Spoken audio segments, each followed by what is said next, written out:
오늘은 2020년 PBA 챔피언십인데요. 10월 달 초에 했던 치타, 스콜피온, 네. 카멜레온이라는 이 세 패턴으로 시합을 했던 챔피언십 중에요.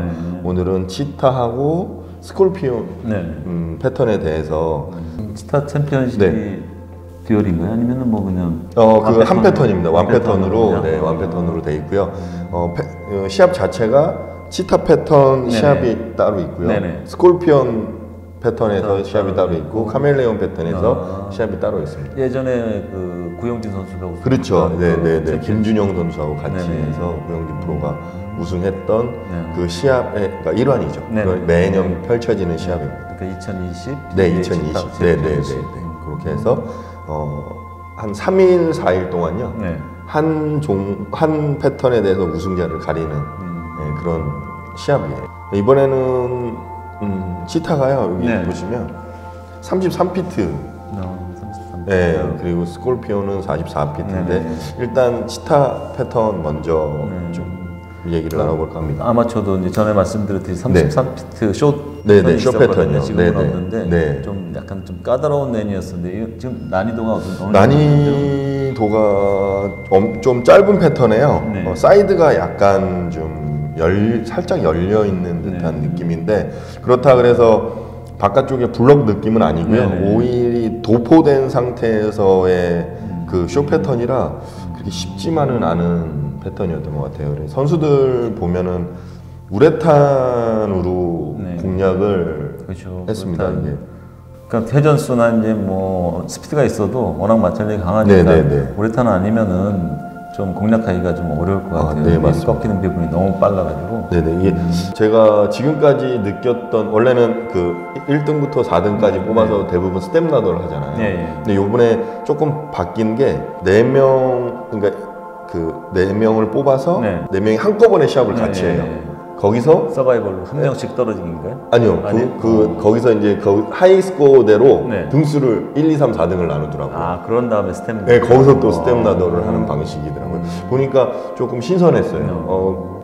저런 방식도 네네. 있구나라는 느낌에 재미가 있고 어떻게 보면은 한 번 더 뭔가를 또 보여줄 수 네네. 있는 그런 퍼포먼스가 이루어져서 좀 신선하고 우리나라에서 한번 해봤으면 하는 바람이 그러니까 지금 뭐 이 경기 방식도 그렇고 네. PBA 그 시합을 보면은 요즘에 다양하게 경기 방식을 다양하게 해가지고 흥미를 좀 더 유발할 수 있는 방식을 많이 또 하는 네, 시도를 네, 하는 것 같더라고요. 네. 결승 그러니까 4명의 선수가 올라왔는데요. 네네. 예, EJ 타켓, 그 유럽 선수인데 패키 할라한, 션 내시 그리고 데런탕 네, 이렇게 올라왔습니다. 그래서 결승에서는 션 내시가 우승을 네네. 했거든요. 근데 션 내시 같은 경우는 이 대회에서 볼을 6개 네. 가까이 사용했어요. 우레탄 아니고 그 엔트리 공으로 네네. 엔트리 공하고 미드 공을 계속 조금씩 도는 공으로 바꿔가면서 볼을 치더라고요.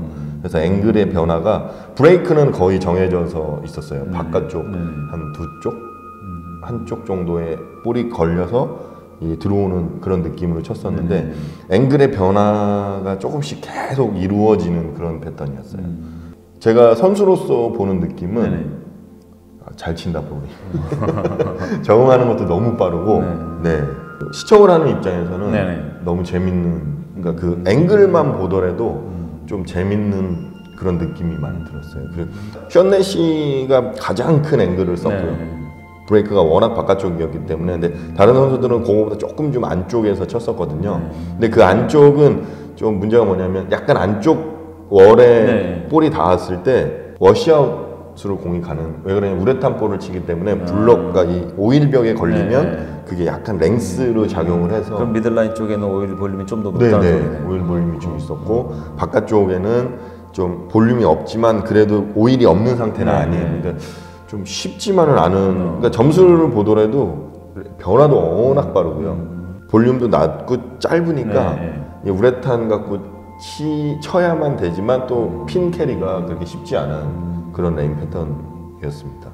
그럼 뭐 이 정도 이제 패턴이면은 그러니까 동호인분들 하우스 컨디션에서 사이드 좀 스피드 있고 회전 조금 약하고 그러니까 사이드 칠 줄 아는 사람들은 그래도 좀 편하게 편하게 칠 수 네네. 있겠는데요. 네. 근데 이제 약간 좀 아웃사이드를 못 쓰시는 분들은 엄청 어렵죠. 굉장히 어려운 패턴이죠.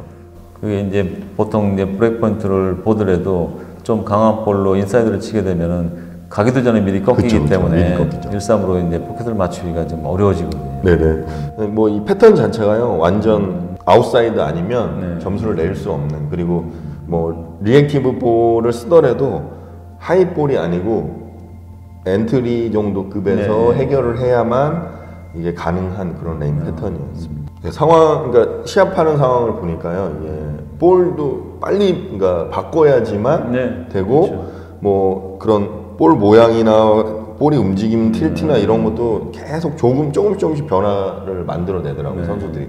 그러니까 레인 상태 자체가 진짜 쉽지만은 않은 레인 상태에서 시합을 했던 것 같아요. 근데 요새 PBA 패턴 자체가 좀 다 어려운 쪽으로 많이 이루어지는 것 같아요. 그러니까 너무 쉽게 해놓으면 저번에도 말씀했듯이 그 선수들 간의 차이를 못 내기 때문에 그래서 조금씩 좀 더 어려워지는 것 같아요. 특히 요즘에 이제 볼 치시는 분들은 다 알잖아요. 그렇죠. 레인이 뭐 어려웠을 때, 쉬울 때, 또 점수가 많이 나올 때 또 이 리커버리라고 그러죠. 그러니까 이게 좀 내가 잘못 났는데 스트라이크 거리가 넓은 패턴이나 라인이 있잖아요. 맞습니다. 근데 그런 데서는 이제 뭐 스트라이크 뭐 많이 확률이 높을 수밖에 없고, 근데 예전에는 다 이 기술에서 나오는 줄 알고 맞습니다. 무조건 이제 뭐 프로는 점수가 많이 나와야 된다 그래가지고 좀 미국도 마찬가지고 이제 특히 이제 초창기에 우리나라 프로도 마찬가지고 점수를 좀 레인 컨디션을 쉽게 해가지고 일단 보는 사람도 뭐 재밌긴 재밌죠. 그렇죠. 근데 이제 지금은 패턴에 따라서 그런 에버러지가 다 난이도가 틀리다는 걸 알기 때문에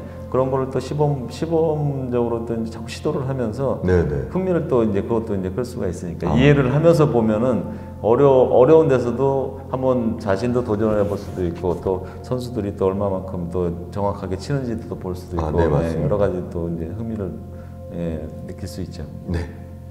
만약에 동호인들이 이 패턴이 이제 드레싱 돼 있을 때 어떻게 하면 잘 적응할 수 있고 어떤 볼을 사용해야 좀 편하게 볼링을 칠 수 있는지 좀 말씀 좀 해주시면. 그러니까 이제 볼을 굴리는 상태에서 이 볼이 이제 뭐 후성이 강한 볼, 뭐 우레탄 볼, 랭스가 좀 더 이 반응이 좀 빠른 볼, 아니면 또 이제 랭스가 좀 더 긴 볼, 여러 가지 다양하잖아요.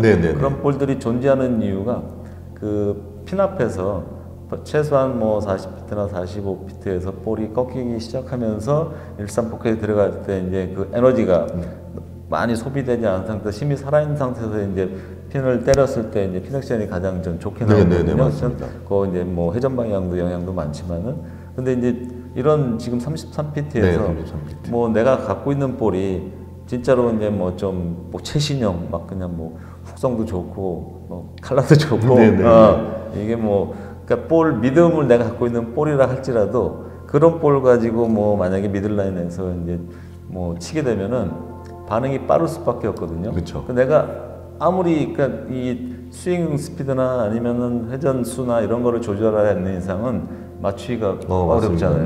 네, 그러니까 이제 그때는 볼이 이거는 뭐 훅성이 강한 볼, 뭐 백핸드 임팩트가 강한 볼 이거보다도 볼을 어느 정도 더 길게 보낼 수 있느냐.